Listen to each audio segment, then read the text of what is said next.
Hello मेरे प्यारे बच्चों, कैसा रहा आप सबका पेपर? आई होप कि सबका पेपर अच्छा रहा होगा और सबको मजा भी आया होगा पेपर देने में। अगर किसी ने मेरे जो मैंने बनाया था आपके लिए, ये जो मिड टर्म का जो सैम्पल पेपर बनाया था, अगर किसी ने उसे स्टडी किया है और उसकी वीडियोस देखी थी जो मैंने 3 पार्ट्स में दी थी, तो आई होप सो कि आपके बहुत सारे क्वेश्चन सॉल्व हुए होंगे और आपको एक आइडिया भी मिला होगा कि हाँ, कैसे हमें पेपर देना है और कैसे हमें प्रैक्टिस करनी है। ठीक। मैं ये पेपर जो बना रही हूँ, मैं 1-2 दिन बाद बना रही हूँ। हो सकता है कि आप लोग सोचो कि इतने दिनों बाद अब कौन देखेगा? लेकिन बेटा, ये जो आपके सारे पेपर्स हो रहे हैं मिड टर्म का, आपका जो ये अभी मॉक होगा, आपका प्री बोर्ड होगा, ये सब किस लिए हो रहा है? ताकि आप बोर्ड के लिए प्रिपेयर हो सको। तो इसीलिए ये पेपर को मैंने बहुत डिटेल एक्सप्लेनेशन में बनाया है, ताकि आपको एक आइडिया लगे कि हाँ, जब आपको पेपर में लिखना है तो कैसे लिखना है और कितना डिटेल में हमें लिखना चाहिए। ठीक है? तो इसलिए इसकी एक्सप्लेनेशन थोड़ी लंबी हो सकती है, लॉन्ग हो सकती है, लेकिन आप सबको देखना है ताकि आपको समझ में आए कि हाँ, आपको नेक्स्ट पेपर के लिए कैसे प्रिपेयर करना है और एक्चुअली में आपको बोर्ड के लिए कैसे प्रिपेयर करना है। ठीक? तो ये चीज़ है। अब यहाँ पे देखो, आपका फर्स्ट क्वेश्चन क्या था? आपका हिस्ट्री का फर्स्ट क्वेश्चन था, read the following statement about the French Revolution and choose the correct option.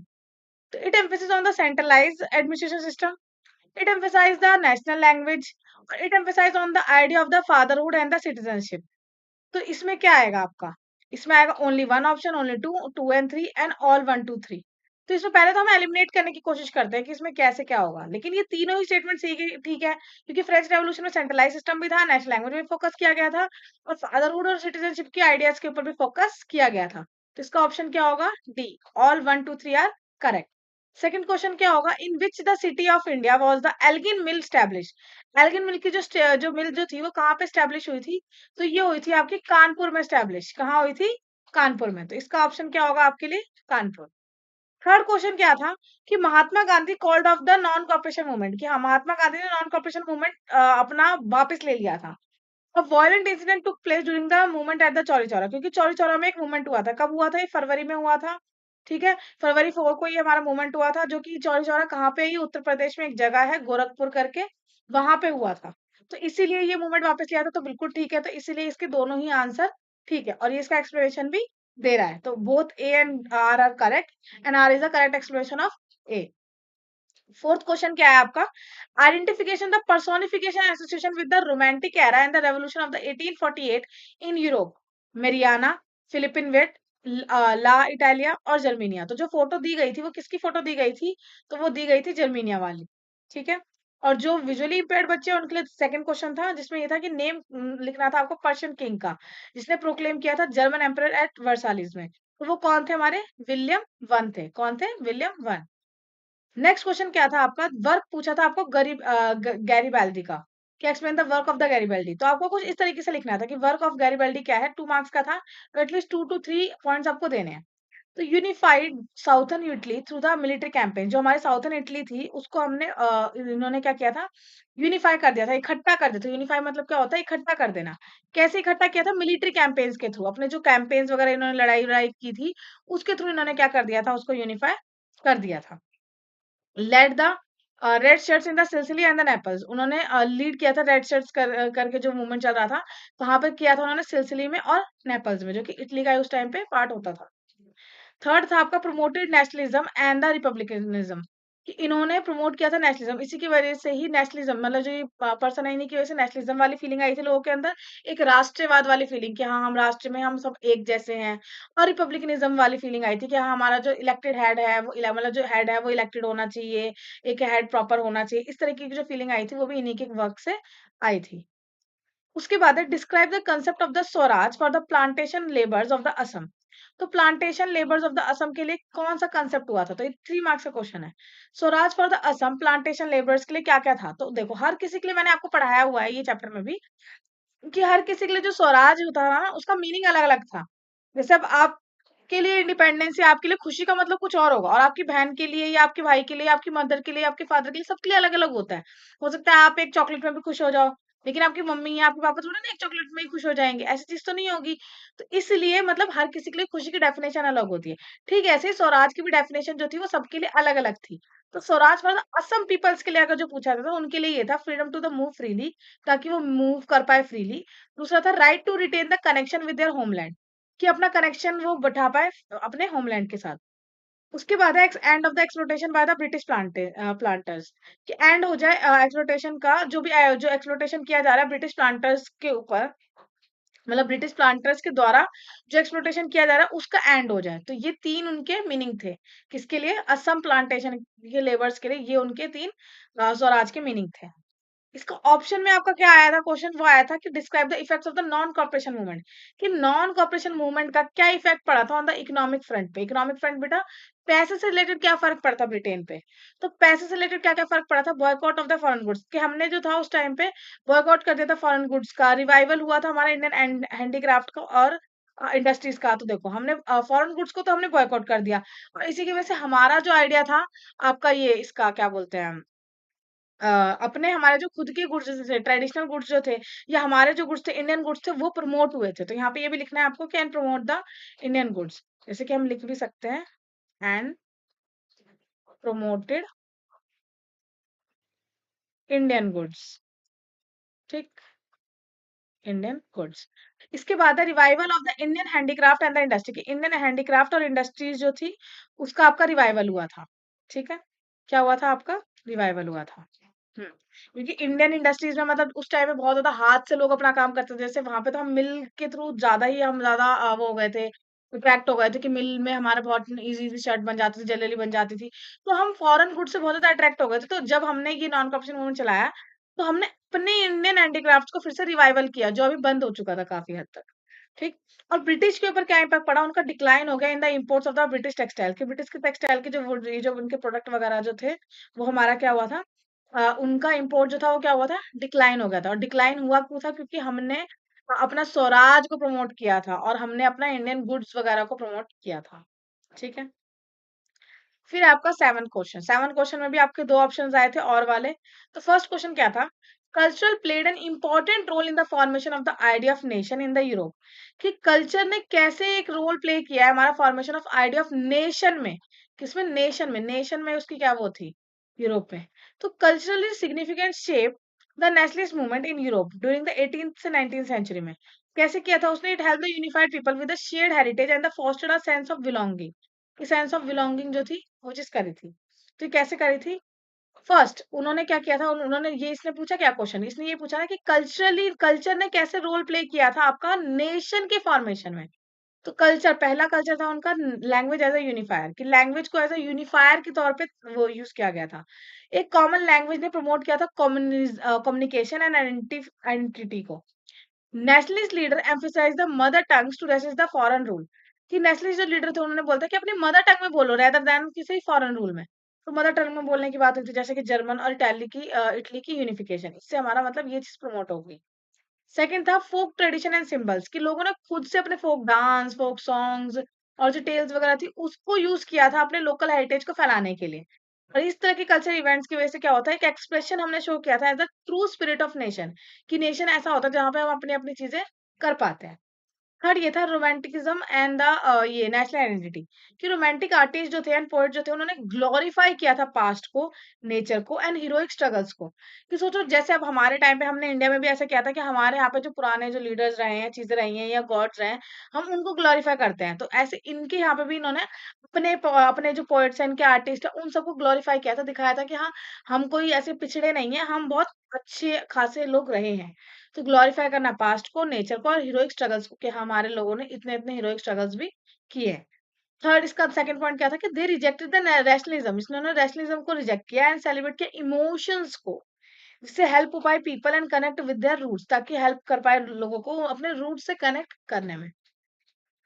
Fourth में क्या है, art and literature as a tools of assistance resistance. तो राइटर्स जो थे जैसे कि जॉन गॉटफ्राइड हर्डर, इन्होंने क्या किया था, एम्फेसिस दिया था importance of the culture nationalism में। इन्होंने बोलता है कि literature portrait the national heroes and the historical events to inspire the unity, कि हमारी ये चीज भी हो जाती है, ठीक, कि हमारे जो कल्चर ये लिटरेचर जो है वो पोर्ट्रे करता है नेशनल हीरोज को एंड हिस्टोरिक इवेंट्स को इंस्पायर करने के लिए यूनिटी के तौर पर। नेक्स्ट इसका क्या था, कि रिलीजन एंड आर्किटेक्चर ने कैसे हेल्प किया था। तो religious festival monuments become the symbols of the national pride, ये क्या बन गए थे, आपके सिंबल्स बन गए थे नेशनल प्राइड के। तो churches, temples, historic buildings were preserved and celebrated as a part of the national heritage, तो चर्चेस को, टेम्पल्स को, इन सबको प्रिजर्व किया जा रहा था, बचाया जा रहा था, सेलिब्रेट किया जा रहा था as a part of the national heritage, कि हमारे देश का ये हेरिटेज है, हमारे देश की ये एक मतलब बहुत अच्छी चीज है जिसको हमें प्रिजर्व करके बचा के रखना है। नेक्स्ट क्वेश्चन, इसका और भी क्वेश्चन क्या था, इवेल्युएट करने थे the changes made by the Napoleon to make the administration more efficient, कि हमारे एडमिनिस्ट्रेशन को मोर एफिशिएंट कैसे बनाया था हमारा। तो वो चेंजेस बताने थे जो हमारे नेपोलियन ने किए थे अपने एडमिनिस्ट्रेशन को ज्यादा एफिशिएंट बनाने के लिए।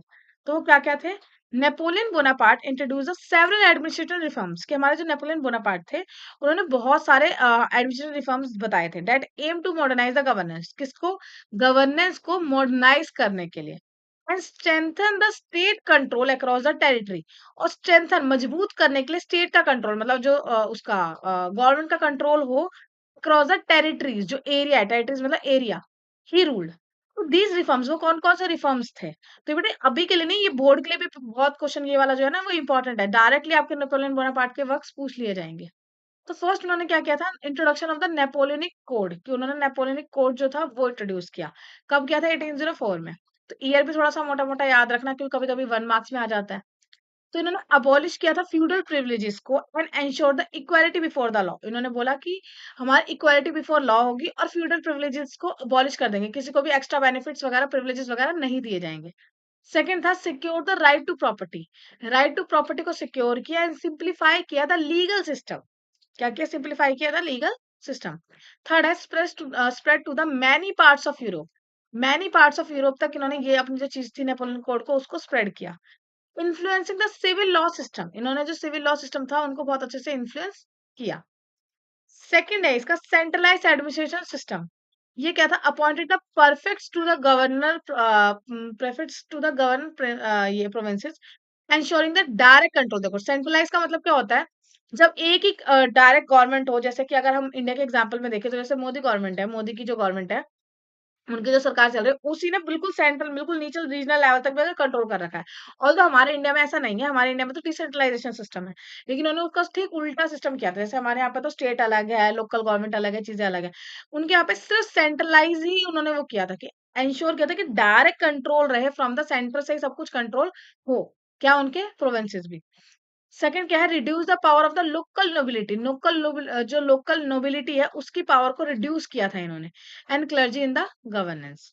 थर्ड इन्होंने क्या काम किया था, efficient tax system, efficient tax system मतलब इनका टैक्स सिस्टम बहुत अच्छा आया था, जैसे कि स्टैंडर्डाइज्ड टैक्स सिस्टम आया था, एंड रिमूव कर दिए थे इन्होंने टैक्स अजम्पशंस को, जो टैक्स के ऊपर जो छूट मिल रही थी, जो हमारे प्रिविलेजेस वगैरह मिल रहे थे कुछ कुछ क्लासेस को, उन क्लासेस को उन्होंने हटा दिया, उन्होंने टैक्स देंगे तो सब देंगे, एक मतलब ऐसा क्यों प्रिविलेजेस क्यों दिए जाए, कुछ देंगे कुछ नहीं देंगे, तो वो चीज इन्होंने हटा दी।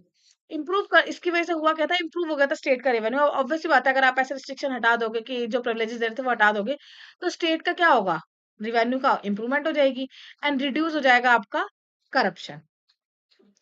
इसके बाद है merit based bureaucracy, merit based bureaucracy में क्या है, government jobs were given based on the merit not birth, कि मेरिट के बेसिस पे दिया जाएगा, जो बंदा डिजर्विंग होगा, जिसने अच्छे से काम किया होगा उसको ही गवर्नमेंट जॉब्स मिलेगी, ना कि बर्थ के बेसिस पे, कि हाँ अगर कोई क्लर्जी क्लास है या चीजें हैं तो उन बेसिस पे मिलेगी, तो ऐसा कुछ नहीं था।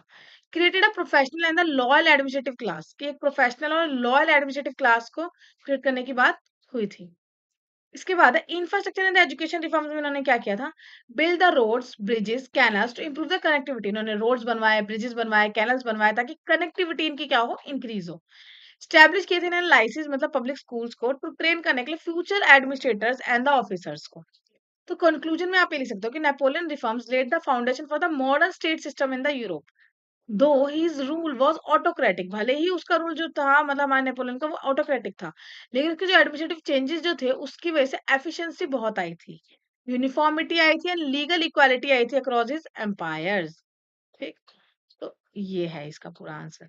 ये मैंने थोड़ा सा एक्स्ट्रा पॉइंट और एक्स्ट्रा चीजें भी इसलिए दे दी है ना, थोड़ी सी मतलब डिटेल में, ताकि ज्यादा याद करोगे ना बेटा तो इतना लिख पाओगे, क्योंकि इतना पढ़ोगे तो इतना लिख पाओगे। तो ये मैंने बहुत अच्छे से एक डिटेल क्वेश्चन का आंसर बता दिया है, ताकि आप, जरूरी नहीं है कि आपको पूरे 3-3 पॉइंट्स इसके अंदर लिखने हैं या इतना बड़ा लिखना है, लेकिन मैंने इसलिए दे दिया ताकि आप अगर कभी भी आए तो जो ज्यादा पॉइंट पढ़े रहेंगे तो उसमें से अगर सब कुछ याद नहीं है, कुछ कुछ भूल भी जाओगे, तब भी आपका एक 5 मार्क्स का क्वेश्चन इसमें से आप इजिली बना सकते हो। जैसे कि आपने इसमें से 1-2 पॉइंट ले लिए, इसमें से 1 पॉइंट ले लिया, इसमें से 1 पॉइंट ले लिया, इसमें से 1 पॉइंट ले लिया, इसमें से 1 पॉइंट ले लिया, ऐसे करके आप 5 4-5 पॉइंट्स अपना आराम से बना पाओगे। ठीक? फिर आया था आपका पैराग्राफ। पैराग्राफ तो मैंने यहाँ पे डाला नहीं है, लेकिन आपके पास तो क्वेश्चन पेपर्स पड़े ही होंगे। तो उसमें इसने पूछा था कि सत्याग्रह की जो थी इंपॉर्टेंस क्या थी। ये आपका फर्स्ट क्वेश्चन। तो सत्याग्रह की इंपॉर्टेंस क्या थी? उसने जो था प्रमोट किया था हमारा truth non violence as a tool for the resistance. Truth, क्योंकि सत्याग्रह का मतलब ही यही था गांधी जी के, truth and non violence, truth and non violence, इसी को भी यूज करते थे as a tool of resistance. Second है, which path of independence did the Mahatma Gandhi ask people to adopt, कि कौन सा पाथ जो है इंडिपेंडेंस का जिसकी वजह से महात्मा गांधी ने उनको उनसे पूछा गया था पीपल को अडॉप्ट करने के लिए। तो non violent civil disobedience movement जो था ये उनको किया गया था। थर्ड क्या है आपका, रिव्यू करने की बात हुई थी गांधी थॉट ऑन सत्याग्रह, कि गांधी जी के क्या थॉट थे सत्याग्रह पे। तो इनमें से कोई भी 2 पॉइंट लिख सकते हो। फर्स्ट क्या था, soul force based on the truth and love, कि सोल फोर्स मतलब जो सोल उनका फोर्स जो होता है, मतलब वो फोर्स किसको करता है, ट्रूथ को एंड लव को। सेकंड था no ill will and physical harm, कि किसी को फिजिकली हार्म नहीं करना, किसी को नुकसान नहीं पहुंचाना। वही इन शॉर्ट अगर मैं बोल दूं तो नॉन वायलेंस एक तरह का। और non violence is the supreme धर्म, कि नॉन वायलेंस इनका सुप्रीम धर्म था। इसके बाद आपके मैप के क्वेश्चंस आए थे, ये मैंने आपको उसमें भी कराया था सैम्पल पेपर में। सैम्पल पेपर में था ये क्वेश्चन, और मैंने बोला भी था कि इस टाइप के क्वेश्चंस आ जाएंगे कि आपके सेशंस पूछ लेंगे। तो उन्होंने ये बोला था क्योंकि लास्ट ईयर भी आया, ये बोर्ड के पेपर में भी आया था ये क्वेश्चन। तो इसलिए ये सेशंस तो याद रख लेना, 9-20 का सितंबर वाला सेशन, 9-20 का आपका दिसंबर वाला सेशन, इन सब की थोड़ी जगह याद कर लेना कि किस में है। ठीक। तो इसमें फर्स्ट क्वेश्चन था, place of the INC session in the September 1920, सितंबर 1920 में कहाँ हुआ था, तो कैलकाटा में हुआ था। और ये आपको मैप बना हुआ था, मैप में आया था, तो आपको कैलकाटा मेंशन करना था जो कि इस साइड होता है। सेकंड स्टेप पूछा था, place where the Gandhi led the movement for the cotton textile workers, की कॉटन टेक्सटाइल वर्कर्स के लिए उन्होंने कहाँ पे मूवमेंट किया था। तो उन्होंने किया था अहमदाबाद में। कहाँ किया था, अहमदाबाद में। और अहमदाबाद है कहाँ पे, गुजरात में आपके। ठीक, जो आपका यूं यूं करके जो आपका ग्राफ बनता है। ठीक है, यहीं पे हमारा क्या होता है, हिस्ट्री वाला जो पोर्शन है वो हमारा खत्म होता है। अब है हमारा ज्योग्राफी वाला पोर्शन स्टार्ट है। ज्योग्राफी वाले में फर्स्ट 1 1 मार्क के क्वेश्चन कौन कौन से हैं? Which place receives the highest rainfall in world, कि कौन सा प्लेस है जो हाईएस्ट रेनफॉल वर्ल्ड में वो करता है। तो आपके बुक का क्वेश्चन है, ये है हमारा मौसनम करके, मौसिनराम करके कोई जगह है, ये मेघालय में है। Identify the soil type based on the characteristics, कि कौन सा सॉइल टाइप है आपके पास। हाँ, तो develop due to the intense leaching, जो इंटेंस लीचिंग के थ्रू डेवलप हो जाती है। दूसरा है ideal for the growing cashew, कि कैश्यू को ग्रो करने के लिए बहुत अच्छी है वो क्रॉप। कौन सी है वो, ब्लैक सॉइल है, आपकी फॉरेस्ट सॉइल है, लेटराइट सॉइल है या एरिड सॉइल है। ये आपके सैंपल में भी सेम क्वेश्चन था, कैश्यू के लिए कौन सी सॉइल अच्छी होती है। तो मैंने कराया था कि लेटराइट सॉइल अच्छी होती है। तो सोचो यही एक और स्टेटमेंट दे दिया कि इंटेंस लीचिंग, यही मैंने बताया था कि लीचिंग जो थी वो एल से लीचिंग, एल से लेटराइट, इसके थ्रू होती थी। तो ये ऑप्शन टिक करना है। इसके बाद इसने पूछा था कि बैम्बू ड्रिप इरिगेशन सिस्टम जो है हमारा रेन वाटर हार्वेस्टिंग का, ये कौन सा स्टेट में फॉलो होता है। तो ये हमारे मेघालय में फॉलो होता है। कहाँ पे फॉलो होता है, मेघालय में। ठीक। नेक्स्ट क्वेश्चन क्या है, Indian wild life protection act was implemented in the 1972, कि हमारा इंडियन वाइल्ड लाइफ एक्ट जो है वो 1972 में आया है। Conservation become the essential due to the rapid decline in the wild fire, तो ये इसीलिए आया है ताकि कंजर्वेशन, यहाँ पे आपको बिकॉज लगाना होता है। अगर इसके साथ साथ अगर आप बिकॉज लगा के, ये नीचे वाली लाइन भी अगर इसके साथ जा रही है, इसका मतलब दोनों ही सही है और एक्सप्लेनेशन भी ठीक है। और अगर बिकॉज लगाने के बाद ये लाइन नहीं जा रही है, तो ये वाला अजर्शन वाला ठीक हो या नहीं, ऐसा जरूरी नहीं है। ठीक है, इसके अलावा फिर आपका ये वाला भी ठीक हो सकता था, बी वाला। लेकिन यहाँ पे हमारी दोनों ही लाइन जा रही है कि conservation become the essential due to the rapid decline in wild fire, इसलिए हमारा जो था वाइल्ड लाइफ प्रोटेक्शन एक्ट आया भी था। तो both are the statement are the correct and R is the correct explanation of the A. Next question क्या है आपका, डिस्क्राइब करने के लिए बोला है उसने रिजर्व फॉरेस्ट को। रिजर्व फॉरेस्ट के बारे में आपको मेनली 2 पॉइंट्स आपको लिखने थे। तो एक आप ये लिख सकते हो हाईली प्रोटेक्टेड, ये यहाँ पे जो हमारा रिजर्व फॉरेस्ट है ये बहुत ज्यादा हाईली प्रोटेक्टेड होता है, इसमें कोई भी ह्यूमन इंटरवेंशन अलाउड नहीं होती है। इस तरह के फॉरेस्ट को हम क्या बोलते हैं, रिजर्व फॉरेस्ट बोलते हैं। और इसके अलावा आपसे पूछा था कि प्रोटेक्टेड फॉरेस्ट किसको बोलते हैं, तो प्रोटेक्टेड फॉरेस्ट को बोलते हैं जहाँ पे लिमिटेड ह्यूमन एक्टिविटी अलाउड होती है। और ये मैनेज किसके द्वारा किया जाता है, ये हमारी गवर्नमेंट के द्वारा किया जाता है। नेक्स्ट क्वेश्चन, 15th क्वेश्चन था आपका, 3 कैरेक्टरिस्टिक्स बताने थे ब्लैक सॉइल के। मैंने बोला था कि सॉइल से एक ना एक क्वेश्चन आएगा, और ब्लैक सॉइल तो इनकी बहुत ज्यादा फेवरेट है, तो ब्लैक सॉइल से इन्होंने क्वेश्चन पूछ ही लिया आपसे। फर्स्ट इसका इसने पूछा था कि 3 कैरेक्टरिस्टिक्स बता दो ब्लैक सॉइल के। तो ब्लैक सॉइल के 3 कैरेक्टरिस्टिक्स क्या है।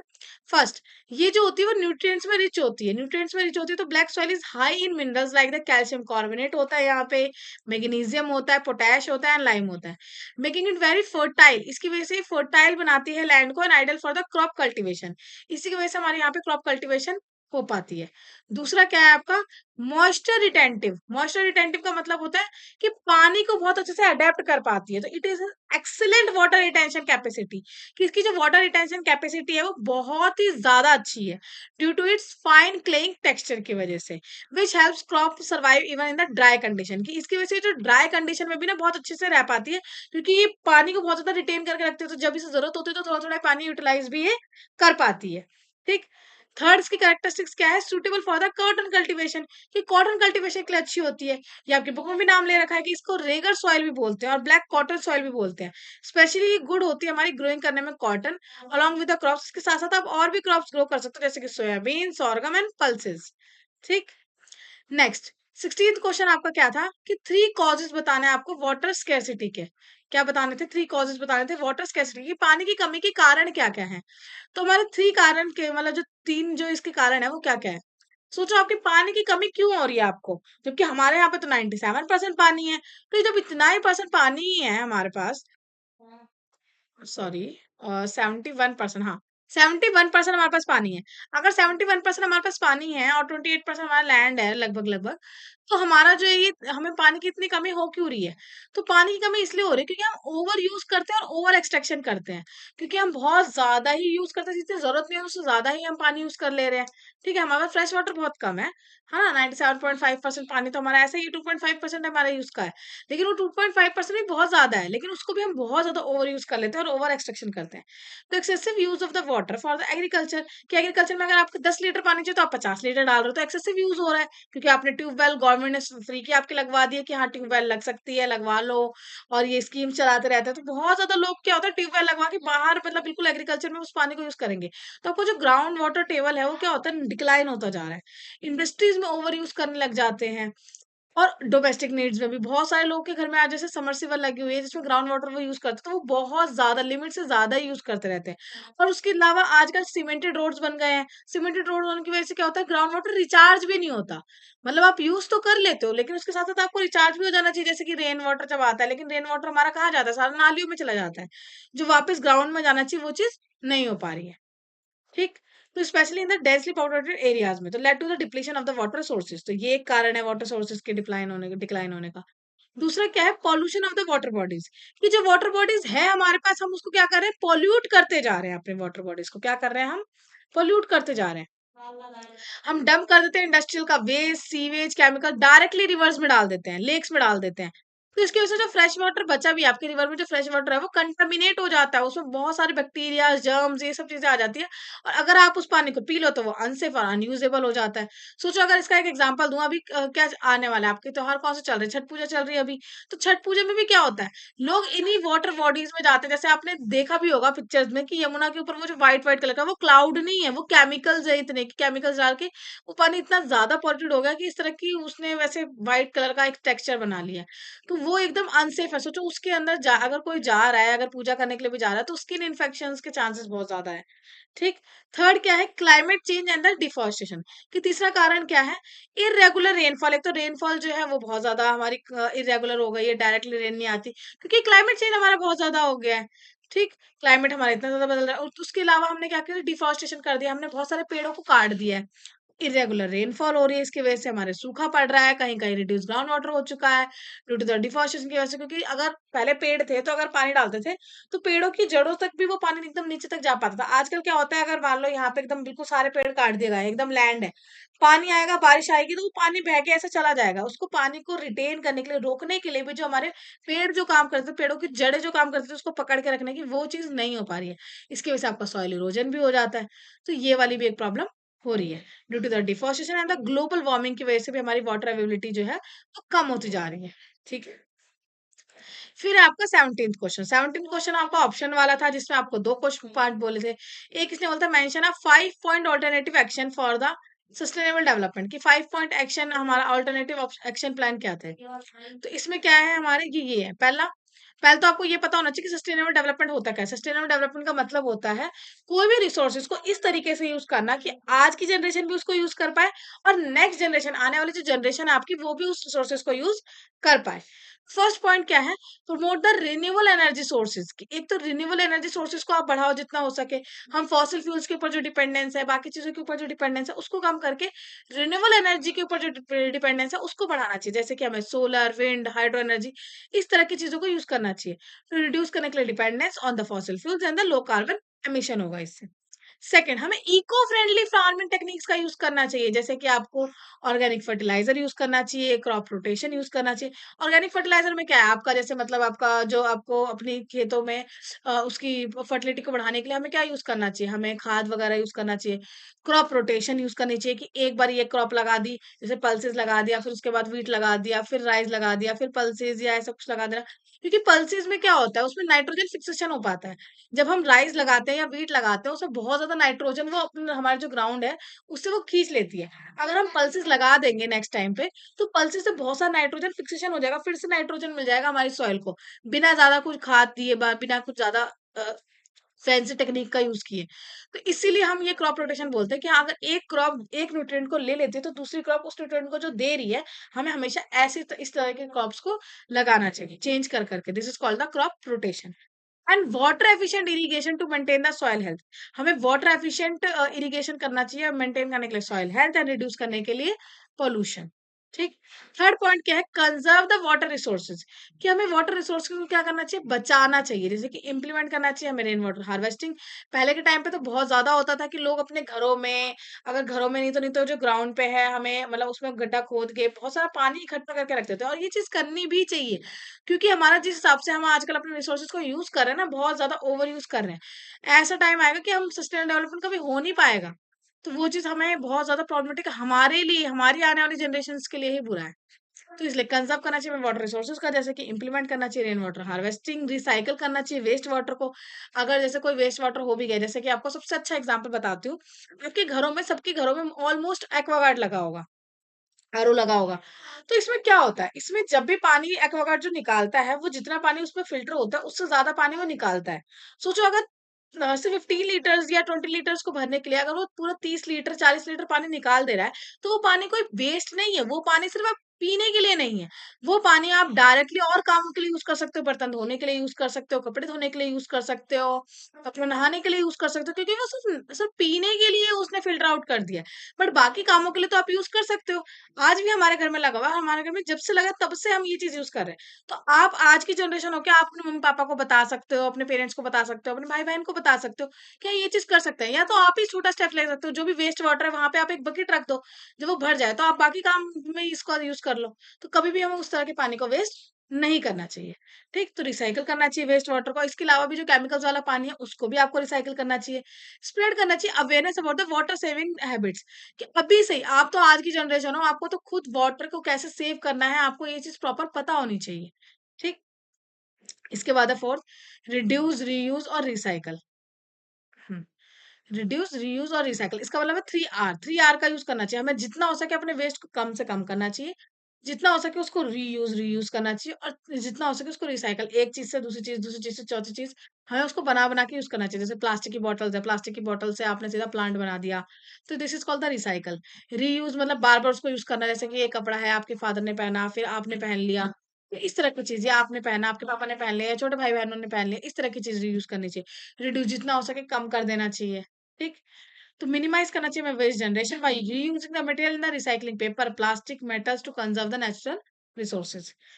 नेक्स्ट है आपका protected forest and the biodiversity, की प्रिवेंट करना चाहिए हमें डिफॉरेस्टेशन को, सपोर्ट करना चाहिए हमें एफोरेस्टेशन प्रोग्राम्स को, कि हमें जितना हो सके पेड़ों को कम काटो और ज्यादा से ज्यादा पेड़ उगाओ, जिसकी वजह से सेफ गार्ड हो पाए आपकी वाइल्ड लाइफ हैबिटेट्स भी, टू मेंटेन करने के लिए इकोलॉजिकल बैलेंसेस। तो ये सारे तरीके थे जिसके थ्रू आप अपना जो था सस्टेनेबल डेवलपमेंट कर सकते हो।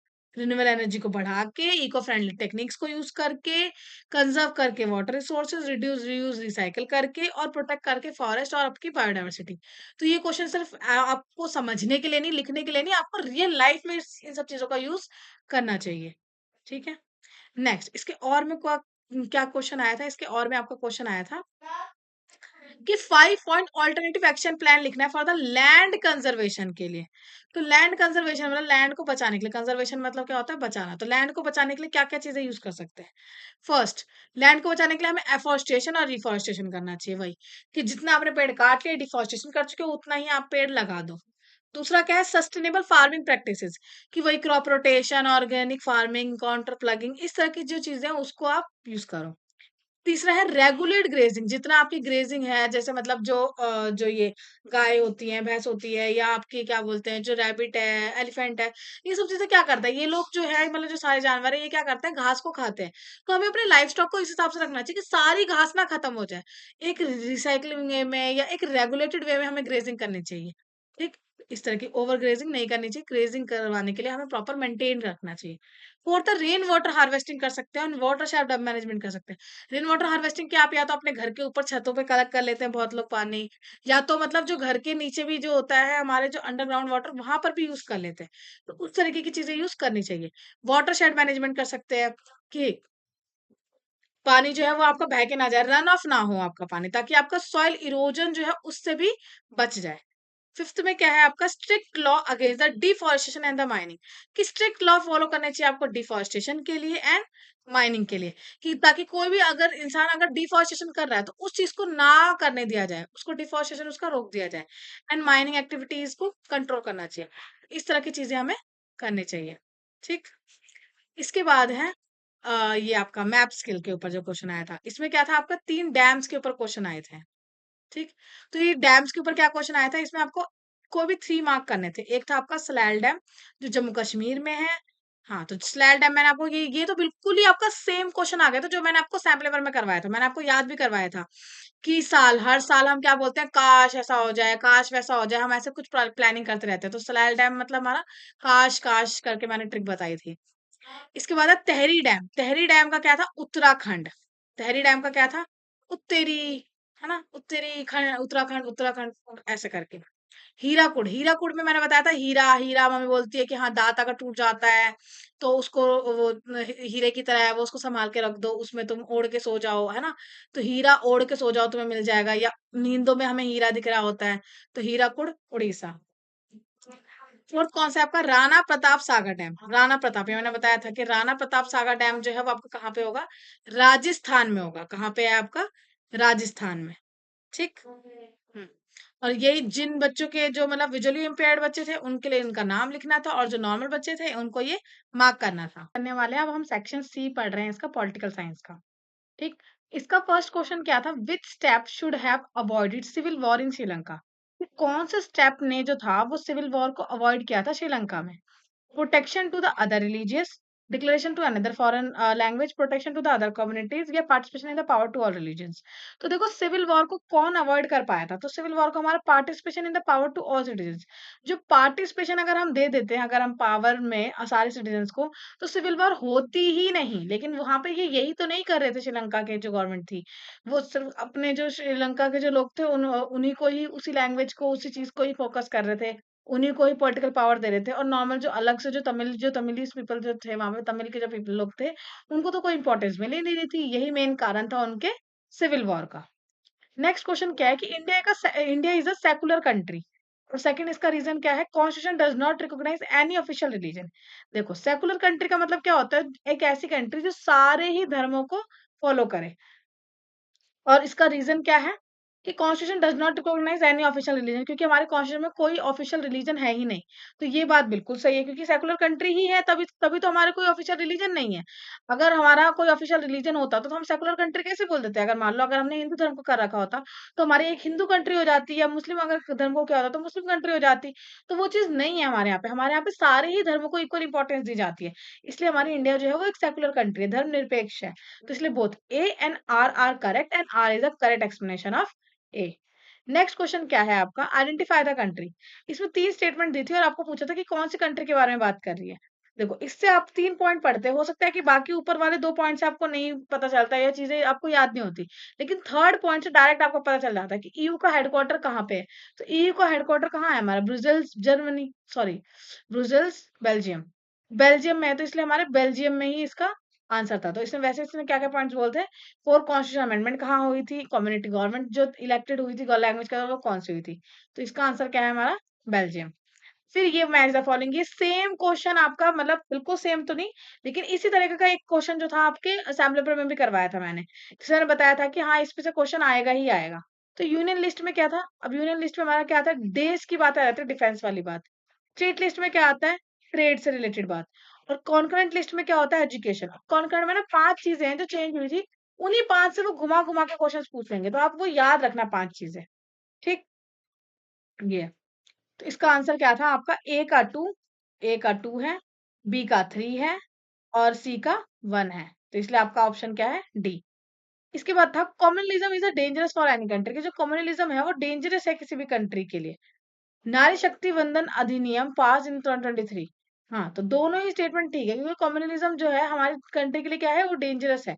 क्योंकि एक ही कम्युनल व्यूज में रखना, या मतलब जैसे कोई भी एक कम्युनिटी को उसको प्रमोट करना, चीजें करना, तो इस तरह की चीजें करोगे तो वो बाकी जो आपकी मतलब कंट्री में बहुत सारे अलग अलग रिलीजियस के अलग अलग लोग जो रहेंगे, उनके मन में कैसे फीलिंग आएगी कि आपने उनको छोड़ दिया है, सिर्फ एक ही ग्रुप आप उसको ज्यादा इंपॉर्टेंस दे रहे हो।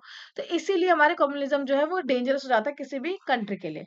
और नारी शक्ति अधिनियम जो पास हुआ था, ये अभी 2023 से पास हुआ, तो ये भी बिल्कुल सही है। तो दोनों ही स्टेटमेंट क्या थी आपकी, करेक्ट थी। फिर लैंग्वेज पॉलिसी ऑफ इंडिया, ये इस पे भी मैंने क्वेश्चन कराया था कि लैंग्वेज पॉलिसी का एक प्रॉपर लॉन्ग क्वेश्चन था आपके सैम्पल पेपर में, यहाँ पे आपका एमसीक्यू में आ गया है। जिसमें था आपका ए ऑप्शन क्या था, वन ऑप्शन क्या था, यहाँ पे 1 2 3 होगा। हिंदी इज ऑफिशियल लैंग्वेज, की हिंदी जो था हमारी ऑफिशियल लैंग्वेज है, बिल्कुल सही है। इंग्लिश इज अ को ऑफिशियल, बिल्कुल ठीक है कि हिंदी और इंग्लिश दोनों ही हमारे को ऑफिशियल लैंग्वेज है। 28 language in the 8 schedule, 28 language नहीं है हमारे 8 शेड्यूल में। एक मिनट, इसका आंसर ये नहीं होगा, इसका आंसर ये होगा। हम्म, ये नहीं है, इसका आंसर सी ऑप्शन होगा, ये 1 और 2।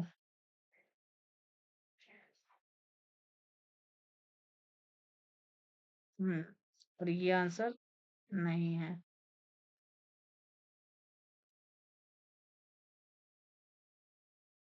हम्म, तो इसका आंसर क्या है आपका, 1 और 2। हिंदी हमारी ऑफिशियल लैंग्वेज है और इंग्लिश हमारी को ऑफिशियल लैंग्वेज है। 28 लैंग्वेज नहीं है हमारे 8 शेड्यूल में। 8 शेड्यूल में कितनी लैंग्वेज है, 22 लैंग्वेजेस है। हमारी ओरिजिनल कितनी थी हमारी 8 शेड्यूल में, तो 14 लैंग्वेजेस थी, और अब कितनी हो चुकी है, 22 हो चुकी है। 8 लैंग्वेजेस ऐड हुई हैं, 22 लैंग्वेजेस हुई। तो ये वाला आपका थर्ड वाली स्टेट गलत है, गलत है। ठीक है। फिर है आपका शॉर्ट आंसर टाइप, इसमें क्या है, give any 2 suggestion to eradicate the communism, कि कम्युनिज्म को खत्म करने के लिए 2 सजेशंस मांगे थे। फर्स्ट, प्रमोट करना चाहिए हमें सेकुलर एजुकेशन, कि हमें सेकुलर एजुकेशन रखना चाहिए। मतलब हमें कभी कभी भी ऐसी एजुकेशन नहीं रखनी चाहिए कि हाँ सिर्फ हिंदू एजुकेशन है या सिर्फ हमारी मुस्लिम एजुकेशन है। तो प्रमोट करना चाहिए सेकुलर एजुकेशन। और इंटरफेथ अंडरस्टैंडिंग, कि एक रिलीजियस से हमारे दूसरे रिलीजियस में हमारा एक विश्वास होना चाहिए, इंटरफेथ होना चाहिए। तो बिल्ड करने के लिए रिस्पेक्ट अमंग द कम्युनिटीज। दूसरा क्या है, एनफोर्स करना चाहिए स्ट्रिक्ट लॉज। हाँ, स्ट्रिक्ट लॉज होने चाहिए हमारे against the hate speech and the communal violence. अगर कोई हेट स्पीच फैला रहा है, उससे रिलेटेड आपके लॉज वगैरह होने चाहिए। कम्युनल वायलेंस होना चाहिए, अगर कोई कम्युनल वायलेंस हो रहा है तो उसके ऊपर क्या करना चाहिए, लॉज, हमारे कानून होने चाहिए, ताकि आपकी हेट स्पीच को भी रोक सके। कोई अगर गलत भाषण दे रहा है किसी एक कम्युनिटी के प्रति, एक चीज के प्रति, या किसी को भी ऐसा टारगेट करके किसी रिलीजियस ग्रुप को, उस तरह की चीजों को हटाने के लिए लॉज होने चाहिए। एंड कम्युनल वायलेंस को भी कम करने के लिए भी क्या होने चाहिए, हमारे लॉ होने चाहिए, to maintain the peace and the unity. उसके बाद है power sharing is the soul of democracy, की जो पावर शेयरिंग है वो हमारा सोल ऑफ डेमोक्रेसी। तो ये नेक्स्ट क्वेश्चन था, ये भी आपका 3 मार्क्स में था। इस स्टेटमेंट को आपको एक्सप्लेन करना था कि power sharing the soul of democracy कैसी है। तो हमारे यहाँ पे अगर पावर शेयर होती है, अगर लोगों में अगर सारे लोगों में पावर शेयर है, जैसे हमारी सेंट्रल गवर्नमेंट है, स्टेट गवर्नमेंट है, लोकल गवर्नमेंट है, तो ये किस बेसिस के लिए, ये किसके लिए, ये पावर शेयरिंग जो है वो डेमोक्रेसी को मेंटेन करने के लिए, उस हिसाब से है ये। तो प्रिवेंट करना टायरनी ऑफ द मेजोरिटी, की जो टायरनी है आपकी मेजोरिटी की, वो चीज जो है वो प्रिवेंट हो जाए, कि कम हो जाए। Power sharing ensure that no single group dominate the decision, इसका मतलब यही है। टायरनी ना हो, टायरनी का मतलब होता है जैसे कि सेंट्रल गवर्नमेंट जो है वो अपनी ही दादागिरी ना बना ले, तो टायरनी जैसी चीज जो है वो हट जाए। ठीक। पावर शेयरिंग एंश्योर करता है कि कोई भी एक सिंगल ग्रुप डोमिनेट नहीं करेगा कोई भी डिसीजन को, चाहे वो मेकिंग में हो, प्रोटेक्टिंग द माइनॉरिटी इंटरेस्ट हो, एंड प्रमोट ये इंक्लूसिवनेस हो। तो मतलब यहाँ पे ये बता रहा है कि टायरनी नहीं होनी चाहिए मेजोरिटी को, उसको ही हम, इसलिए हम पावर शेयरिंग करते हैं। तो पावर शेयरिंग में हम जो नीचे जो लोग होते हैं, जैसे कि हमारे जो छोटे तबके के लोग होते हैं, जैसे कि कोई आपकी पिछड़ी जाति है, एससी है, एसटी है, ओबीसी है, उनको भी हमें क्या देना चाहिए, हमें बहुत ज़्यादा कंसिडरेट करना चाहिए ताकि मेजॉरिटी जो है, आपके जनरल वाले जो लोग हैं उनके ऊपर वो ना हो जाए, हावी ना हो जाए। तो इस तरह की चीज़ों को भी किया जाता है। तो यहाँ पे यही पूछा था कि प्रिवेंट हो पाती है टायरनी ऑफ द मेजॉरिटी, क्योंकि पावर शेयरिंग करते हैं हमारे पास, इसलिए हमारे कॉन्स्टिट्यूशन में एससी, एसटी, ओबीसी की क्या है, रिजर्वेशन दे रखी है। क्योंकि ये पॉपुलेशन में कम है ना? तो जनसंख्या में कम है, तो उस जनसंख्या मतलब, लेकिन ये क्या करना चाहिए, बैलेंस करना चाहिए कि हाँ, अब भले ही वो जनसंख्या में कम है, लेकिन उसके बावजूद भी हमने उनको क्या दे दिया, रिजर्वेशन दे दिया, ताकि वो लोग भी रिप्रेजेंट हों। नहीं तो ऐसे तो वो चुन के नहीं आ पाते। वुमेन्स भी हमारी क्या है, उनको भी दबाया जाता है, तो उनके लिए उनके साथ भी क्या की जाती है, पावर शेयरिंग की जाती है। तो ये टायरनी नहीं हो पाती किसी भी मेजॉरिटी ग्रुप की। तो पावर शेयरिंग एंश्योर करता है कि कोई भी सिंगल ग्रुप डोमिनेट ना करे किसी भी में भी, चाहे ये आपका लॉ मेकिंग में हो, चाहे माइनॉरिटी के इंटरेस्ट में हो, उनके उनके इंटरेस्ट को बचाया जाए और प्रमोट कर पाए हम इंक्लूसिवनेस, मतलब सबको लेके चले हम, चाहे वो वुमेन्स हो, चाहे मैन हो, चाहे एससी हो, चाहे एसटी हो, चाहे ओबीसी हो, चाहे कोई भी कास्ट हो, कोई भी बैकग्राउंड में ना रहे, चाहे कोई रिलीजियस कम्युनिटी भी बैकग्राउंड में ना रहे। सेकंड इसका पॉइंट क्या है, प्रमोट करते हैं इससे पॉलिटिकल स्टेबिलिटी। अगर हम पावर शेयरिंग करेंगे तो इससे क्या होगा, पॉलिटिकल स्टेबिलिटी जो है वो प्रमोट होगी। तो when different social groups feel the represented, जब बहुत सारे डिफरेंट डिफरेंट सोशल ग्रुप्स को हम रिप्रेजेंट करते हैं, तो इसकी वजह से क्या होता है, रिड्यूस हो जाता है हमारे कन्फ्लिक्ट एंड बिल्ड्स कर पाते हैं हम trust in the democratic institution में। इस तरीके की चीज भी हो पाती है कि हमारी स्टेबिलिटी आ पाती है, पॉलिटिकल स्टेबिलिटी आ पाती है। थर्ड क्या है, स्ट्रेंथन द डेमोक्रेटिक वैल्यूज, के हमारे जो डेमोक्रेटिक वैल्यूज है वो वाली जो चीज होती है उसको वो क्या हो पाती है, बहुत ज्यादा स्ट्रेंथन हो पाती है। तो शेयरिंग पावर करने से क्या होता है, वेरियस लेवल ऑफ गवर्नमेंट में और कम्युनिटीज में एनकरेज करती है वो आपकी पार्टिसिपेशन वाली लेवल को, मिलजुल के आप सारे काम करते हो, ट्रांसपेरेंसी आती है आपकी चीजों में और अकाउंटेबिलिटी आती है कि एक बंदा दूसरे मतलब लेजिस्लेटिव अकाउंटेबल होती है आपकी, एग्जीक्यूटिव के प्रति एग्जीक्यूटिव जो होती है, जुडिशरी के प्रति, तो ये सब क्या है, एक अकाउंटेबिलिटी भी स्टैब्लिश हो पाती है आपकी डेमोक्रेसी में, अगर वो कोई भी चीज गलत कर रहे होते हैं तो। नेक्स्ट क्वेश्चन क्या था आपका, ये था आपका analyse the features of the Indian federal system. Indian federal system में क्या उसके फीचर्स है। तो 3 लेवल की गवर्नमेंट है, आपको ये लिखना है कि हाँ, there are the following features of the Indian federal system. तो फर्स्ट क्या है आपका, 3 लेवल की गवर्नमेंट है हमारे पास, यूनियन लेवल की है, फिर स्टेट लेवल की है, फिर लोकल गवर्नमेंट की, लोकल लेवल की है। तो लोकल में हमारी पंचायती राज आता है और आपका वो आता है पंचायती राज और म्युनिसिपैलिटीज। तो ये चीज है। दूसरा क्या है आपका, division of powers. Division of power है आपका यूनियन, स्टेट और कॉन्करेंट लिस्ट में, तीनों ही लिस्ट में आपका काम जो है वो बटा हुआ है। थर्ड क्या है आपका, रिटन कॉन्स्टिट्यूशन है हमारे पास, क्या है, रिटन कॉन्स्टिट्यूशन है। Clearly define the roles and the powers, तो आपका प्रॉपरली रोल्स एंड पावर्स जो है आपके प्रॉपर लिखे हुए हैं हमारे यहाँ पे। तो ये भी हमारे फेडरल सिस्टम का फीचर है, ताकि आपकी लड़ाई ना हो कि स्टेट को क्या काम करना है, सेंटर को क्या काम करना है, इसीलिए क्लियरली डिफाइन कर रखे हैं, तो वो भी एक फेडरल फीचर का है। अगर रिटन कॉन्स्टिट्यूशन नहीं होता तो सारे लोग आपस में लड़ रहे होते, कह रहे नहीं ये हमारा काम नहीं है, ये हमारा काम नहीं है ना? तो ये चीज है, इसको मेंटेन करने के लिए आपका रिटन कॉन्स्टिट्यूशन होता है। फोर्थ में क्या है आपका, इंडिपेंडेंट जुडिशरी। इंडिपेंडेंट जुडिशरी में क्या, resolve the dispute between the government, ये जो डिस्प्यूट्स वगैरह है, उसको सॉल्व करने में हेल्प करता है हमारा इंडिपेंडेंट जुडिशरी। ठीक। इसके अलावा आपका ड्यूल गवर्नमेंट सिस्टम। तो ड्यूल गवर्नमेंट सिस्टम में क्या, each level works independent in its domain, कि हर जो लेवल का वर्क होता है वो इंडिपेंडेंटली अपने वर्क उसमें काम करता है अपने ही डोमेन में। तो इसको बोलते हैं हम ड्यूल गवर्नमेंट सिस्टम भी है यहाँ पे। ठीक। तो ये 1 2 3 4 5, तो ये सारे ही पॉइंट्स क्या है आपके लिए बहुत ज्यादा सुटेबल है। ठीक। तो यही आपको इस तरीके से लिखने थे, और भी आपके जो भी फेडरल फीचर्स के फीचर्स है वो भी आप डाल सकते थे नीचे। इसके बाद है आपका एनालाइज द 1992 की अमेंडमेंट फॉर द डिसेंट्रलाइजेशन। तो मैंने ये पढ़ाते वक्त भी बताया था कि देखो 1992 में कौन सी अमेंडमेंट हुई थी, दो अमेंडमेंट हुई थी, 73 amendment and 74th amendment. 73 amendment में क्या था, आपकी पंचायती राज को बहुत सारी पावर दी गई थी, और 74 में क्या था, आपकी म्युनिसिपैलिटीज को कॉन्स्टिट्यूशनली पावर दी गई थी। लोकल लेवल की आपकी जो थर्ड लेवल की गवर्नमेंट है वो आपकी 1992 के अमेंडमेंट के थ्रू आई थी, क्योंकि पहले तो हमारे सिर्फ 2 टायर की गवर्नमेंट थी, एक सेंट्रल गवर्नमेंट और एक स्टेट गवर्नमेंट। थर्ड टायर की जो गवर्नमेंट आई थी वो हमारी इस तरीके से ही आई थी, पंचायती और म्युनिसिपैलिटीज के थ्रू, जो आपके 73rd और 74th कॉन्स्टिट्यूशन अमेंडमेंट के तहत आई थी। ठीक। इसने यही बोला कि कॉन्स्टिट्यूशनल स्टेटस दे दिया था पंचायत को एंड म्युनिसिपैलिटीज को, फर्स्ट चीज हुई। दूसरी क्या हुई, 3 टायर के सिस्टम आ गया आपका, विलेज, हाँ, और इसमें भी देखो नीचे लेवल पे भी देखो, विलेज, ब्लॉक और डिस्ट्रिक्ट लेवल पे काम हो गया। इसके अंदर भी जो लोकल लेवल पे गवर्नमेंट है वो एकदम विलेज लेवल पे भी चलेगा, ब्लॉक लेवल पे चलेगा और डिस्ट्रिक्ट लेवल पे चलेगा। इस तरह का 3 टायर सिस्टम किया। Made the local election mandatory for the every 5 years, और ये कंपलसरी कर दिया कि जैसे नॉर्मल इलेक्शन आपके 5 साल के लिए होते हैं, 5 साल में हमेशा आपकी सरकार चेंज होती है, ऐसे यहाँ पर भी आपका क्या, हर 5 इयर्स में आपके क्या होंगे, इलेक्शन होंगे। यहाँ पे रिजर्वेशन भी रखी गई, जैसे हमारे सेंट्रल लेवल पे भी रिजर्वेशन है, ऐसे यहाँ पे स्टेट लेवल पे भी मतलब लोकल लेवल पे भी रिजर्वेशन रखी गई, एससी के लिए भी और एसटी के लिए भी। और यहाँ तक कि आपकी सेंटर और स्टेट पे तो ये वुमेन्स के लिए रिजर्वेशन नहीं है, लेकिन ये रिजर्वेशन हमने लोकल लेवल पे दी गई कि 1/3 जो होंगी वो वुमेन ही होंगी, चाहे वो एससी एसटी की हो या कितनी की भी हो।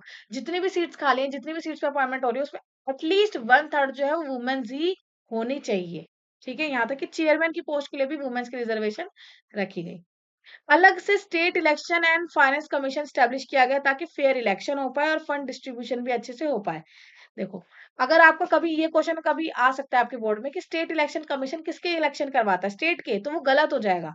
सेंट्रल इलेक्शन जो कमीशन है, हमारा इलेक्शन कमीशन, वही करवाता है स्टेट के भी और सेंटर के भी, वाइस प्रेसिडेंट के, प्रेसिडेंट के, वो सारे वही कराता है।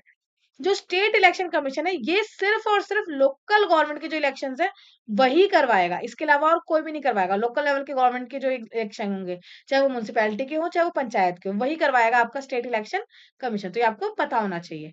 ठीक है। एंड फाइनेंस कमीशन जो है अलग से वो भी बनाया गया है। फाइनेंस कमीशन का काम क्या होता है? फंड का डिस्ट्रीब्यूशन करना। तो जैसे भी सेंटर से जितना भी फंड आता है उसको आपस में डिस्ट्रीब्यूट कैसे करना है, कौन से लेवल के, विलेज, ब्लॉक और डिस्ट्रिक्ट लेवल पर कैसे कैसे क्या क्या पैसा जाएगा, इसके लिए भी एक स्टेट फाइनेंस कमीशन भी बना दिया गया। ठीक। तो ये थे आपके 5 मतलब इस अमेंडमेंट्स के एनालाइज किया हमने, ये 5 पॉइंट्स अमेंडमेंट्स के फॉर द डिसेंट्रलाइजेशन। ठीक। अब है हमारा 28th क्वेश्चन। 28th क्वेश्चन क्या है? Read the paragraph of the state organisation commission. और इसमें हम पैराग्राफ ये जो पढ़ना था आपका, उसके बेसिस पे आपको ये 3-4 क्वेश्चंस के आंसर देने थे। तो इसने मैंने मतलब ढूंढ के यहाँ पे लिख दिया डायरेक्टली कि what promise did the leaders make to the followers, कि फॉलोअर्स को क्या प्रॉमिस किया गया था लीडर्स के द्वारा? प्रोविंसेस जो है बेस्ड ऑन लैंग्वेज बन जाएगी, तो ऐसा प्रॉमिस किया गया था। Second, how did the language strengthen the unity, कि हमारी लैंग्वेज ने क्यों स्ट्रेंथन किया यूनिटी को? Allowed the regional identity with the national identity, कि रीजनल आइडेंटिटी को अलाउ किया गया with in the national unity, की एक पूरी इंडिया बनी हुई है, इंडिया के अंदर आपके अलग अलग से रीजनल आइडेंटिटी क्रिएट कर दी गई आपके स्टेट्स बना के, जैसे गुजरात, महाराष्ट्र, तो गुजरात हो गया गुजराती स्पीकिंग लोगों के लिए, महाराष्ट्र हो गया आपका मराठी पीपल्स के लिए, पंजाब हो गया पंजाबी स्पीकिंग लोगों के लिए, हिंदी के लिए आपकी ये हरियाणा हरियाणा हो गया। इस तरीके के लिए आपके स्टेट्स बना दिए गए थे, इसीलिए आपके अलाउड कर the regional identity with in the national unity, क्योंकि आपके पूरी ओवरऑल लेवल पे तो आपका क्या है, ये इंडिया है। थर्ड क्या था? Mention major language of the Kerala and the Andhra Pradesh. तो मेजर लैंग्वेजेस कौन कौन से केरल और आंध्र प्रदेश की? केरल की जो है वो मलयालम है, आंध्र प्रदेश की क्या है, तेलुगु है, और अगर कभी आपसे कोई गोवा की पूछ ले तो कोंकणी है। ठीक। तो इस तरीके से आपको थोड़ी थोड़ी लैंग्वेज पता होनी चाहिए। हम्म। अब है आपका सेक्शन 4, मतलब आपका सेक्शन डी जो आपका था इकोनॉमिक्स का। इसमें फर्स्ट क्वेश्चन क्या है? A sector that supports the production but does not produce the goods, कि कौन सा सेक्टर है जो सपोर्ट करता है प्रोडक्शन को बट डज नॉट प्रोड्यूस, लेकिन वो गुड्स नहीं प्रोड्यूस करता। तो सपोर्ट कौन करता था? हमारा टर्शी सेक्टर सपोर्ट करता था, और वो खुद तो गुड्स बनाता ही नहीं है। तो ये था आपका आंसर। 30 का क्या है? What is ensured in the MNREGA, MNREGA जो स्कीम थी इसमें हमारा क्या इंश्योर किया गया था? 100 डेज की जॉब प्रोवाइड करानी थी। अगर 100 डेज की जॉब नहीं प्रोवाइड करा पाएंगे तो वो क्या देंगे आपको? डेली अलाउंस देंगे, आपका अनएम्प्लॉयमेंट अलाउंस देंगे। ठीक।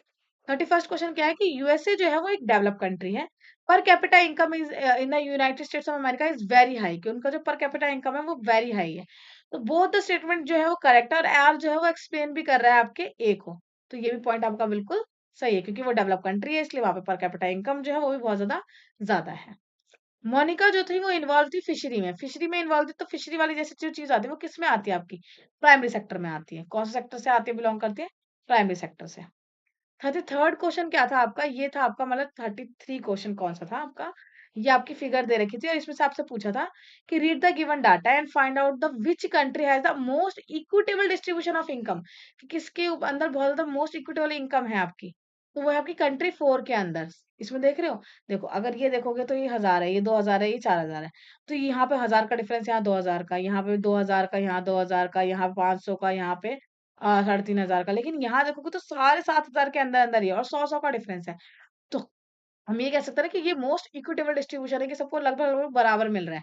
इसको 7220 है, इसके 7320 है, इसके 4420 है। तो हमारी कंट्री 4 जो है उसमें हम बोल सकते हैं कि मोस्ट इक्विटेबल डिस्ट्रीब्यूशन आपका इनकम का हुआ है। नेक्स्ट क्वेश्चन क्या है? Mister Vikas is the resident of the x country, कि मिस्टर विकास जो है वो एक्स कंट्री में रहते हैं। It is the develop country, कि वो एक डेवलप कंट्री है। Which of the following features will be the feature of this country, तो वो कौन सा फीचर्स है? इसका आंसर ये जो है ना बेटा, ये ये इस पे है, ठीक? हाँ। तो इसमें क्या effective rate of the industrialisation and the high individual income, कि हाँ वहाँ पे जो इंडस्ट्रियलाइजेशन है वो काफी अच्छे से हो रहा होगा, और आपकी हाई इंडिविजुअल इनकम देखो ये वाला तो फर्स्ट ऑप्शन तो देखो चारों में दिख रहा है, इसका तो फर्स्ट तो ठीक है, इसमें सोचना ही नहीं है। हाई इन्फेंट मोर्टेलिटी रेट, अगर कोई कंट्री डेवलप है तो वहां पे बच्चों की मरने की संख्या ज्यादा क्यों होगी? तो ये वाली चीज अगर आप एलिमिनेट कर दोगे, काट दोगे, तो टू ऑप्शन इसमें से कट गया और इसमें से भी कट गया। थर्ड में क्या है, हाई ह्यूमन डेवलपमेंट इंडेक्स, हाँ ये तो बिल्कुल ही सही बोला है, तो थर्ड तो आएगा ही आएगा, ये दोनों में सही है। और हाई जीडीपी की, हाँ अगर कोई कंट्री डेवलप है, उसका जीडीपी अच्छा है, उसका इंडस्ट्रियलाइजेशन अच्छा है, उसकी सब चीजें ओवरऑल अच्छी होगी, तो इसका आंसर क्या होगा, 1, 3 एंड 4। जब सेकंड वाले को आप, हेलो बच्चों, तो अब हम नेक्स्ट क्वेश्चन करने जा रहे हैं। Describe any two characteristics of the private sector, है ना? 35 क्वेश्चन ये है आपका। तो दो कैरेक्टरिस्टिक्स बताए थे इसने, प्राइवेट सेक्टर के पूछे थे आपसे। तो टू कैरेक्टरिस्टिक्स क्या है, हमारा प्राइवेट सेक्टर में हम किस लिए काम करते हैं, प्रॉफिट मोटिव के लिए करते हैं, और दूसरी बात उसमें हमारी ओनरशिप खुद की होती है, तो प्राइवेट ओनरशिप एंड कंट्रोल करते हैं उसमें। तो ये है आपका, तो प्रॉफिट मोटिव को आप एक्सप्लेन कर सकते थे कि प्राइमरी गोल जो होता है प्राइवेट सेक्टर का वो क्या होता है, अर्न करना प्रॉफिट। और सारे बिजनेस के जो डिसीजन होते हैं वो driven by the aim to maximise the returns for the owner और द शेयर होल्डर्स। उनका मेन जो एम होता है वो यही होता है कि अपने लिए अपने ज्यादा से ज्यादा अपने इनकम को बढ़ाना और शेयर होल्डर्स के लिए इनकम को बढ़ाना। सेकंड पॉइंट क्या है, private ownership and control. Businesses जो है in the private sector are owned manage and control by the individual और द ग्रुप ऑफ इंडिविजुअल, कि हमारे खुद के द्वारा या हमारे ग्रुप के द्वारा मैनेज किया जाता है। तो गवर्नमेंट इसमें इंटरफेयर नहीं कर सकती इनके डे टू डे ऑपरेशन में। तो ये भी इसके क्या है, कैरेक्टरिस्टिक्स है। नेक्स्ट क्वेश्चन क्या था आपका, what is the criteria the world bank use comparison between the countries, कि वो कंपैरिजन करने के लिए वो कौन कौन से मतलब क्राइटेरिया को यूज करती है, और इसकी लिमिटेशन भी पूछी थी। मैंने ये क्वेश्चन थोड़ा डिटेल में दे दिया, ऑल्दो ये सिर्फ आपका 1 मार्क्स का था, लेकिन मैंने डिटेल में इसलिए दे दिया ताकि आप अगर नेक्स्ट टाइम अगर ये 2 to 3 मार्क्स में आ जाए तो यू हैव टू आंसर ना। और बुक में बड़ा ये थ्योरी की फॉर्म में बड़ा ऐसे उसकी फॉर्म में दे रखा है, ये आपका स्टोरी की फॉर्म में दे रखा है, ढंग से एक्सप्लेन नहीं किया, इसलिए मैंने यहीं पे दे दिया, ताकि अगर आप 2 to 3 मार्क्स का आ जाए तो आप यहीं से देख लो। वर्ल्ड बैंक जो है वो यूज करता है जीएनआई को, gross national income per capita को, as the main criteria to compare करने के लिए, क्लासिफाई करने के लिए कंट्रीज को। अब जीएनआई होता क्या है, देखो 1 मार्क्स में आपको सिर्फ इतना ही लिखना था, लेकिन अगर 3 मार्क्स में आता है तो आप पूरा लिखोगे तो पूरे नंबर मिलेंगे। जीएनआई पर कैपिटा होता क्या है, इसका मतलब होता है total income of the country including the income from abroad, कि टोटल एक इंडिया के अंदर कितनी हमारी अर्निंग हुई है विद इनकम फ्रॉम अब्रॉड, अगर बाहर से भी कोई इनकम आती है तो उसको भी हम प्लस कर देते हैं, क्योंकि जब तक हम बाहर को प्लस नहीं करते तब तक तो हमारा वो क्या होता है, वो ग्रॉस होता है, वो हमारा एनएनपी नहीं होता। तो वो वाली बात है, तो इसलिए हम उसको वो करने के लिए कि बाहर से भी ऐड करने के लिए हम जीडीपी होता है, डोमेस्टिक होता है, जी डी डी बीच वाला जो डोमेस्टिक होता है, ग्रॉस डोमेस्टिक प्रोडक्ट, और हम क्या बोल रहे हैं, GNI, gross national income, gross national income. तो ये नेशनल लेवल पे तभी होगा जब आपका फॉरेन से जो आपने अर्न किया वो भी अब आपका इसमें प्लस हो जाएगा। तो इसको हम निकालते हैं total income of the country divide by its population. तो ये जो बेस्ड होता है वो कंट्रीज को किस तरह से ग्रुप किया जाता है, फर्स्ट है आपका लो इनकम, सेकंड है लो मिडिल इनकम, थर्ड है अपर मिडिल इनकम, और फोर्थ है आपका हाई इनकम। तो इस बेसिस पे आपका क्राइटेरिया ले रखा है हमारे वर्ल्ड बैंक ने कंपेयर करने को कंट्रीज को। लिमिटेशंस क्या है इसका, जो क्राइटेरिया के, तो लिमिटेशंस ये है, इग्नोर होता है इसमें इनकम डिस्ट्रीब्यूशन, कि इनकम डिस्ट्रीब्यूशन के बारे में नहीं होता। अब जैसे इसमें बोलते हैं लो इनकम, कोई कंट्री लो इनकम है, लेकिन अगर मान लो कोई कंट्री अगर मिडिल इनकम है या अपर मिडिल इनकम है, तो इसमें क्या है, मान लो इंडिया का एग्जांपल देती हूँ। इंडिया में क्या है, अगर देखा जाए तो टाटा है, अंबानी है, ठीक है, टाटा अंबानी है, हमारे हमारे अडानी ग्रुप है, तो इनमें तो करोड़ों की इनकम है इनके पास, और जो गरीब है उनकी हजारों में भी इनकम है। लेकिन जब हम जीएनआई निकाला तो हमने पूरा टोटल प्लस किया, तो सोचो हमारा एवरेज कितना आ रहा है, अगर एवरेज हमारा 30 to 40 थाउजेंड या 1 लाख आ रहा है, तो बिल्कुल हमको लगा कि अच्छा 1-1 पर्सन 1-1 लाख रुपए कमा रहा है, लेकिन रियलिटी में तो ऐसा है ही नहीं। 1 पर्सन करोड़ों में कमा रहा है और 1 पर्सन हजारों में कमा रहा है, हमारा डिस्ट्रीब्यूशन ही नहीं है। तो इसलिए इनकम डिस्ट्रीब्यूशन को क्या करता है, ये इग्नोर करता है, इस तरह का जो क्राइटेरिया उन्होंने ले रखा है। तो it does not show how income is spread among the population. A country may have the high GNI but still suffer from the inequality, कि हाई जीएनआई होने के बावजूद भी इनइक्वालिटी फेस कर सकती है वो। सेकेंड है, एक्सक्लूड कर देता है ये नॉन इकोनॉमिक फैक्टर्स को। कौन कौन से फैक्टर्स को, जैसे कि लिटरेसी रेट्स को नहीं लेता, इनफैंट मोर्टेलिटी रेट को नहीं लेता, क्योंकि हो सकता है कंट्री में बहुत ज्यादा इनकम ना होती हो या इनकम उनकी ज्यादा ना हो, लेकिन फिर भी उनकी लिटरेसी रेट बहुत अच्छी है, वो पैसा ज्यादा से ज्यादा सरकार उनकी लिटरेसी देने में खर्च कर रहे हैं, मोर्टेलिटी रेट अच्छा है उनका, कि ज्यादातर बच्चों की इनफैंट मोर्टेलिटी रेट नहीं है या कम है या ज्यादा। तो इस तरह की चीजों को वो इंक्लूड ही नहीं करता, लाइफ एक्सपेक्टेंसी को नहीं इंक्लूड करता, ना ही एक्सेस टू हेल्थ केयर और एजुकेशन को इंक्लूड करता है। तो ये हमारी क्या है, लिमिटेशन है, ठीक। नेक्स्ट क्वेश्चन क्या है, इसमें आपका ऑप्शन आया था 37 का ए। 37 का ए में क्या है, review the major sectors of the economy with example based on the economic activities. कि मेजर सेक्टर्स को रिव्यू करना है आपको इकोनॉमी के एग्जांपल्स के साथ। तीन कितने सेक्टर्स होते हैं हमारी इकोनॉमी के, तीन सेक्टर्स होते हैं, तो वो एग्जांपल के साथ इसने बताया था। तो प्राइमरी सेक्टर, सेकेंडरी सेक्टर और टर्शियरी सेक्टर। प्राइमरी सेक्टर का मतलब क्या होता है, जो हम नेचुरल रिसोर्सेज से जो भी हम एक्सट्रैक्शन करते हैं directly from the nature. Example हमारे एग्रीकल्चर, फिशिंग, फॉरेस्ट्री, माइनिंग, इस तरह की चीजें। नोट में क्या, it forms the basis of all economic activity, की इसमें सारी इकोनॉमिक एक्टिविटीज जो है वो इंक्लूड होंगी। ठीक। उसके बाद सेकेंडरी सेक्टर, इसमें क्या है, प्रोसेसिंग करना, जो भी हमने रॉ मटेरियल इसमें से निकाला उसको प्रोसेस करना, तो प्रोसेस करके रॉ मटेरियल को into the finish goods, this is called the secondary sector. Example क्या है इसके, manufacturing, construction, textile production, food processing, तो ये सारा क्या है आपका सेकेंडरी सेक्टर। नोट क्या है कि add values to the natural resources, की ये जो होता है हमारा ऐड करता है वैल्यूज को हमारे नेचुरल रिसोर्सेज में।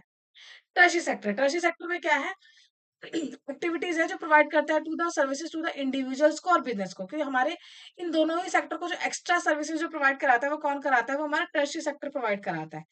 तो हमारी सर्विसेज देता है, जैसे कि banking, education, health care, transport और रिटेल। नोट पे अगर देखा जाए तो supports the both primary and the secondary sectors. उसके बाद हमारा नेक्स्ट क्वेश्चन क्या है, मतलब बी वाला ऑप्शन, मतलब इसका जो 37 का बी था, तो वो क्या है, ये खत्म हो गया यहीं पे क्वेश्चन, यहाँ पे आपका हम बोल सकते हैं 37 का बी है ये। ठीक है। हम्म। और यहाँ पे हम बोल सकते हैं कि यहाँ पे क्या था, और था बेटा। ठीक, तो 37 का भी। अब देखो, review the role of the public sector का रोल पूछा था in the economic development of a country में विद एग्जांपल्स। पब्लिक सेक्टर का क्या क्या रोल होता है, तो पब्लिक सेक्टर का रोल है हमारा इंफ्रास्ट्रक्चर डेवलपमेंट। क्या क्या रोल है हमारा, इंफ्रास्ट्रक्चर डेवलपमेंट। तो क्योंकि हमारे जो, अगर हम लोग भी हैं, हम क्या करते हैं इंफ्रास्ट्रक्चर डेवलपमेंट में हेल्प करते हैं, जैसे कि मतलब पब्लिक सेक्टर, यहाँ पे पब्लिक सेक्टर का मतलब है, थोड़ा याद रखना कि पब्लिक मतलब प्राइवेट नहीं है, पब्लिक मतलब गवर्नमेंट की बात है, कि गवर्नमेंट सेक्टर कैसे हमारी इकोनॉमिक डेवलपमेंट करता है। तो वो इंफ्रास्ट्रक्चर डेवलपमेंट करवाता है, जैसे कि हमारे रोड्स है, रेलवेज है, पोर्ट्स है, पावर प्लांट है, इस तरह की चीजें करवाता है। एग्जाम्पल में देखा जाए तो इंडियन रेलवे बना हुआ है आपका, एनटीपीसी बना हुआ है, इस तरह की चीजें। और क्या करता है हमारी गवर्नमेंट, हमारी गवर्नमेंट करती है, हमारी एम्प्लॉयमेंट जनरेशन करती है, लोगों को एम्प्लॉयमेंट देती है। तो it create the job through the government services, public enterprise and the welfare schemes के थ्रू। एग्जाम्पल अगर देखा जाए तो मनरेगा हमारा। थर्ड क्या है आपका, बैलेंस रीजनल ग्रोथ, की बैलेंस होनी चाहिए आपकी रीजनल ग्रोथ, तो the government invest in the backward and the remote areas to reduce करने के लिए रीजनल डिस्पैरिटीज, कि हमारी रिड्यूस हो पाती है हमारी रीजनल डिस्पैरिटी, और रीजनल ग्रोथ हो पाती है। एग्जाम्पल में है आपका steel plant Durgabai and the Bhilai, Bhilai करके जो झारखंड में है आपका। ठीक। तो ये आपके रोल है, तो जरूरी नहीं है कि आपको ये तीन एकदम इतना ज्यादा डिटेल डिटेल लिखना है। आपको मेन हेडिंग डालनी है, और इसके बाद आप एग्जाम्पल डाल सकते हो, थोड़ा सा एक्सप्लेन कर सकते हो कि कैसे, इस तरीके से लिखना है। मैंने थोड़ा एक्स्ट्रा दिया है ताकि आप अच्छे से उसे एक्स्ट्रा याद करोगे, तो हमेशा जिस तरह से क्वेश्चन आएगा फ्रेम कर पाओगे। ठीक। फोर्थ क्या है हमारा, कहाँ पे हेल्प करता है हमारा गवर्नमेंट, कंट्रोल करता है मोनोपोली को एंड प्रोटेक्शन करता है कंज्यूमर को। तो पब्लिक सेक्टर कंपनी जो होता है वो इंश्योर करता है फेयर प्राइसिंग रहे और प्रिवेंट करे एक्सप्लोटेशन को इन द की सेक्टर्स में। जैसे BSNL provide the telecom services in the rural areas, की बीएसएनएल जो है वो टेलीकॉम सर्विस प्रोवाइड कराती है हमारे रूरल एरियाज में। फिफ्थ में क्या है, social welfare and inclusive growth, कि हमारी पब्लिक सेक्टर हमेशा ऐसे काम करते हैं जिससे सोशल वेलफेयर हो और इंक्लूसिव ग्रोथ हो। तो it provide the education, health care, subsidies to uplift करने के लिए weaker section of the society को, जैसे कि एम्स हॉस्पिटल, गवर्नमेंट स्कूल, तो ये सब क्यों बने हुए हैं, ताकि लोगों का सोशल वेलफेयर हो। गवर्नमेंट ने आपसे जो बहुत सारे बच्चे ऐसे होंगे जो गवर्नमेंट स्कूल में पढ़ते हैं, तो कोई ज्यादा फीस थोड़ी देते हैं, बहुत कम है, उनकी बहुत रीजनल फीस है। वही अगर आप प्राइवेट्स में देखोगे तो कितनी ज्यादा ही फीस है ना। तो इस तरह की चीजें भी गवर्नमेंट करती है ताकि लोगों को वेलफेयर एक्टिविटी में उनका डेवलपमेंट हो सके। फिर क्या आपका 38 का, 38 में आपका पूरा वो टेबल से दे रखी थी, उस टेबल के बेसिस पे आपको आंसर देना था। तो वो टेबल तो मैंने यहाँ अटैच नहीं किया, आपके पास तो क्वेश्चन पेपर है तो आप उसमें से देख सकते हो। तो अगर जिसको चेक करना है तो वो देख सकता है कि देखो, which state has the highest per capita income, किसकी हाईएस्ट पर कैपिटा इनकम थी, तो हरियाणा की थी। नेक्स्ट क्या था, based on the data in which state are the health facilities likely to be the best, कि कौन से स्टेट का मतलब कौन, अगर डाटा को देखोगे तो कौन से स्टेट की हेल्थ फैसिलिटी सबसे ज्यादा अच्छी थी, तो केरल की थी, क्योंकि यहाँ पे इन्फेंट मोर्टेलिटी रेट का जो रेट था वो बहुत ही कम था, 7 सिर्फ था। तो विच इज सो गुड, तो इसलिए केरल था डेवलप। और उसके बाद पूछा था नेट अटेंडेंस रेशियो क्या होती है, तो नेट अटेंडेंस रेशियो का मतलब होता है ऐसी परसेंटेज चिल्ड्रन की official school group age group का attending school at appropriate level, कि कितने बच्चे जो हैं जिनका एडमिशन हो रखा है, कितने बच्चे स्कूल जाते हैं regularly, this is called the net attendance ratio. तो बस आज के लिए हमारा इतना ही। आगे देखते हैं हम आगे पार्ट्स में। अगर आपको ये पसंद आता है तो आप कमेंट सेक्शन में बता सकते हो कि मैम हमें अच्छा लगा। अगर आप बोलोगे तो मैं लास्ट ईयर का पेपर भी आपके साथ डिस्कस कर लूंगी। अगर आप अगर इंटरेस्ट दिखाओगे, अपने व्यूज़ बढ़ाओगे और थोड़े से कमेंट्स करोगे कि हाँ मैम हमें ये चाहिए, हिंदी अगर हिंदी में भी चाहिए तो आप वो भी बता सकते हो, तो मैं वो भी प्रोवाइड करने की कोशिश करूँगी। लेकिन आप रिव्यूज़ ही तो नहीं देते, सब्सक्राइब भी नहीं करते कितने सारे बच्चे। तो मेरी आपसे क्या रिक्वेस्ट है कि सब्सक्राइब तो करो, कम से कम मुझे भी तो पता चले कि आपको अच्छा लग रहा है वो चीज़, है ना? मुझे कैसे पता चलेगा? सब्सक्राइब करोगे, लाइक करोगे, कमेंट करोगे, तभी मुझे पता चलेगा कि आपको ये चीज़ अच्छी लग रही है। और अगर आपको चैप्टर्स की भी एक्सप्लेनेशन चाहिए हो, तो आप अगर कमेंट सेक्शन में लिखोगे, अच्छे-अच्छे कमेंट्स आएँगे आपके, तो मैं ज़रूर इसकी चैप्टर्स की भी वीडियोज़ बना दूँगी आपके लिए। आज के लिए बस इतना ही। क्या करना है सबको पता है ना? Like, share and subscribe. Thank you.